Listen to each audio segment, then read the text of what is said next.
sebab kalau kamu tahu Injil Kemakmuran, kalau pendeta macam selalu khotbah kamu bagi perpuluhan, Tuhan kasih kaya kamu berlibatkan, dan selalu macam kamu jadi kaya cepat ini Skim cepat kaya. ya mungkin skim cepat kaya. Tapi betul-betul kadang-kadang beberapa gereja besar di Singapura itu sejak karena ulas sampai orang bilang oh Yesus kaya itu dia ada beberapa rumah. Tengok di jalan sini pun dia ada rumah, tapi itu rumah bukan Yesus punya, muridnya. Nanti dibilang Yesus pun ada bendahari, pasti dia kaya. Yudas Iskariot dia pencuri bendahari, Yesus ada bendahari bukan sebab dia kaya, sebab bila orang menderma menyokong pelayanan Yesus, pasti juga ada orang yang pegang tu duit bahkan.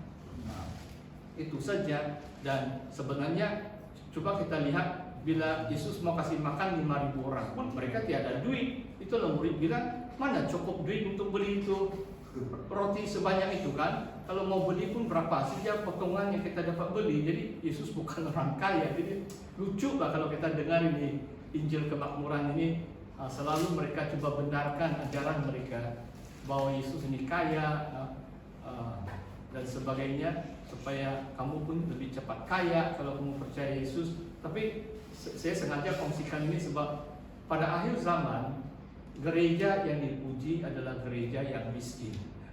Laodikia disebut gereja yang kaya tapi mereka miskin secara rohani. Jadi kadang-kadang mungkin yang saya pikir dalam konteks gereja kita pun itulah satu kelebihan atau kekuatan kita, sebab banyak gereja mungkin miskin tapi kalau iman mereka kaya itu memang Tuhan berkenan atas gerejanya seperti itu.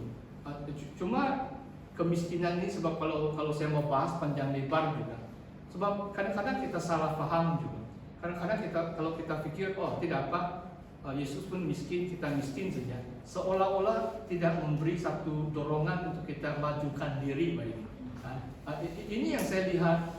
Mungkin bukan teologi yang salah pun, mungkin karena budaya sebahagian jemaah kita adalah macam terlalu cepat selesa ataupun rasa bersyukurlah ini, beginilah keadaan begitu. Tapi sebenarnya Tuhan memberi kita banyak talenta, Tuhan memberi kita akal budi untuk semakin maju. Kalau hati kita benar, tidak salah kaya, sebab kekayaan itu boleh memberkati banyak orang kan, uang itu boleh membantu banyak orang. Tadi saya sharing sama Richie, kalau di Pulau Bangit mungkin kalau ada orang kaya kasih double cap, kasih tajak beberapa pastor, banyak keperluan di situ. Tapi kalau tidak ada duit pun susah mau bergerak kan. Ini supaya kita paham ini konsep yang uang itu tetap penting. Cuma jangan kita khotbah ini Injil Kemakmuran, sehingga macam orang mau tamak, mau kaya, mau percaya Yesus pun saya rasa itu salah. Cuma Tuhan cipta manusia ini ada akal budi, kita tahu bagaimana upgrade atau majukan diri dan sebagainya. Bila kita semakin diberkati, hati kita mengasihi Tuhan dengan menggunakan keuangan untuk membantu orang lain. Tapi cuma saya lihat kadang gereja kita pun kadang-kadang bukan karena tidak ada orang kaya, tapi biasanya bila mereka diberkati Tuhan, mereka enjoy sendiri. Jarang mereka pakai duit. Ada juga beberapa yang saya tahu memang murah hati lah. Tapi rata-rata pun saya rasa kadang-kadang mereka hanya bangga saya bagi perpuluhan. Mungkin gaji mereka 20.000. Bro, Ya begitu. Itulah masalah dia. kalau di pelayanan yang lama lagi lah, yang banyak pengalaman. Tapi yang saya sadari di pelayanan dulu, di mana-mana pun tempat yang paling setia memberi bukan orang-orang yang berada. Ya betul. Ya. Orang-orang yang kerja pas ngalah 5 ringgit satu hari, kadang-kadang orang dapat itu lagi yang setia Memberi ya. Ya, saya boleh aminkan tuh. Kalau saya pengalaman saya pastor di Ibu Hibah, yang paling setia memberi persepuluhan adalah warga Indonesia yang kerja pembantu rumah. Ya, mereka dapat 400 ringgit, saya tahu 40 ringgit itu persepuluhan dari mereka. Jadi kalau 400 ringgit bagi 40 ringgit besar tahu itu kan? Jadi kalau yang 20.000 itu mereka macam rasa hebat, saya bagi 2.000. Tapi ada 18.000 lagi bang mereka. Mereka ini boleh bagi lebih banyak lah. Kalau mereka rasa itulah kadang-kadang fahaman jemaah memang agak dan memang kebanyakan orang yang berada pun tidak sampai 10%. Memang sebab mereka sayang, banyak ini 1.000, saya tidak mau bagi, saya bagi 300 sajalah. Itu pun lebih banyak dari orang lain. Dalam hati mereka benarkan diri. Ini ya susah juga mau pikir. Jadi beginilah keadaan. Mungkin cukup kita kembali kepada yang ini. Oke, 2 menit nanti kita mau rehat ya, cepat ini masa berlalu. Yang puasa mereka ini 12 lah.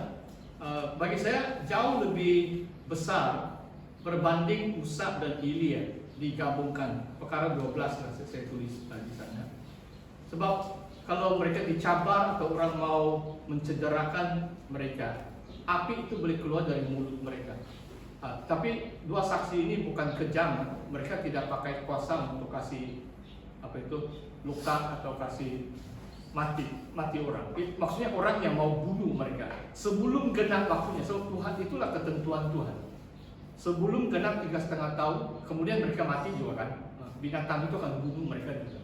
Tapi sebelum itu mereka tidak dapat disentuh. Dia untouchable. Maksudnya macam kebal. Mereka ini ada api ini boleh menangkis. Jadi ini luar biasa lah. Ini dua saksi ini memang. Tapi secara jelas, kalau saya tafsir firman Tuhan, macam kita perlu terima itu secara lahiriah. Tanda-tanda tulah-tulah, mereka boleh pandu tulah-tulah. Itulah mungkin diantaranya adalah kalau mereka melawat kota, kalau kota itu menolak Injil, mungkin ada sesuatu penghukuman yang datang dari Tuhan karena dua saksi itu boleh memanggil tulah-tulah untuk turun atas satu tempat. Ini memang luar biasa. Oke, kita berhenti sekejap lah supaya rehat 5 menit. Nanti sambung. Tapi yang mau bertanya boleh juga.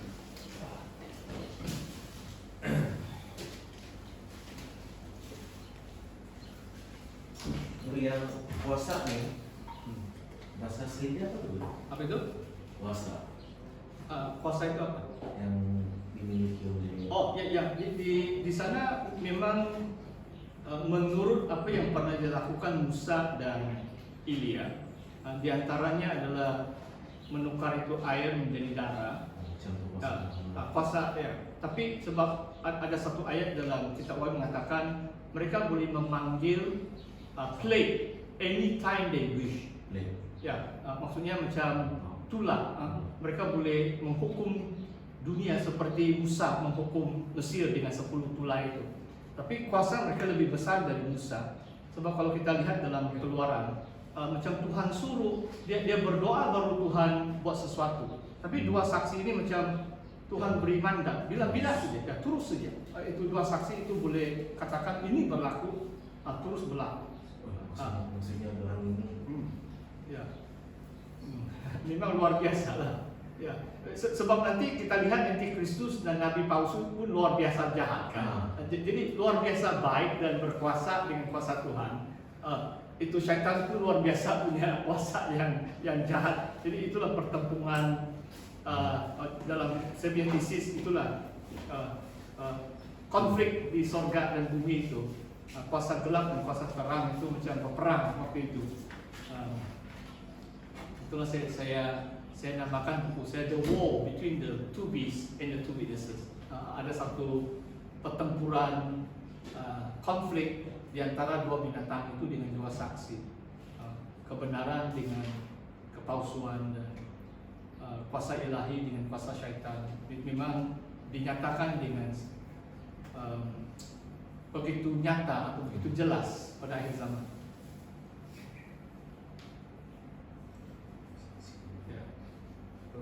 Kita kemarin pasal Kronos Kairos kan? Oh iya. Terus ada lagi satu waktu itu Aion macam apa? Aion itu adalah macam zaman. Itu satu era atau zaman. Itu terdapat dalam ini dalam Roma 12 dan beberapa. Ini perkataan penting juga. Jadi maksud Paulus itu jangan kamu seturut dengan zaman ini.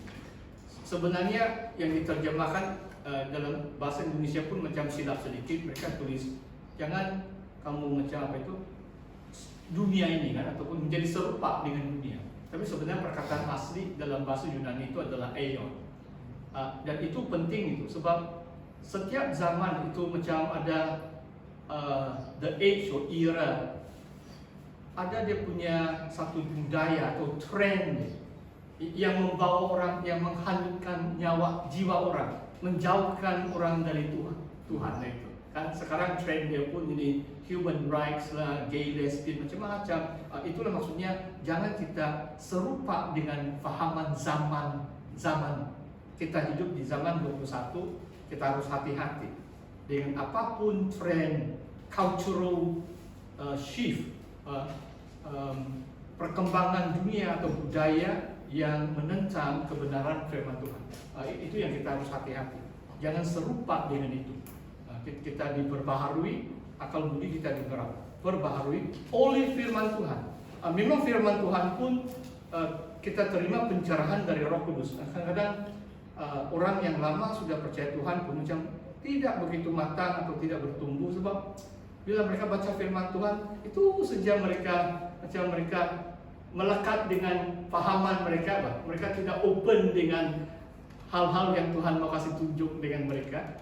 Sehingga itulah jadi macam tradisi sejarah, jadi budaya, nanti tidak berkembang secara teologi dan sebagainya.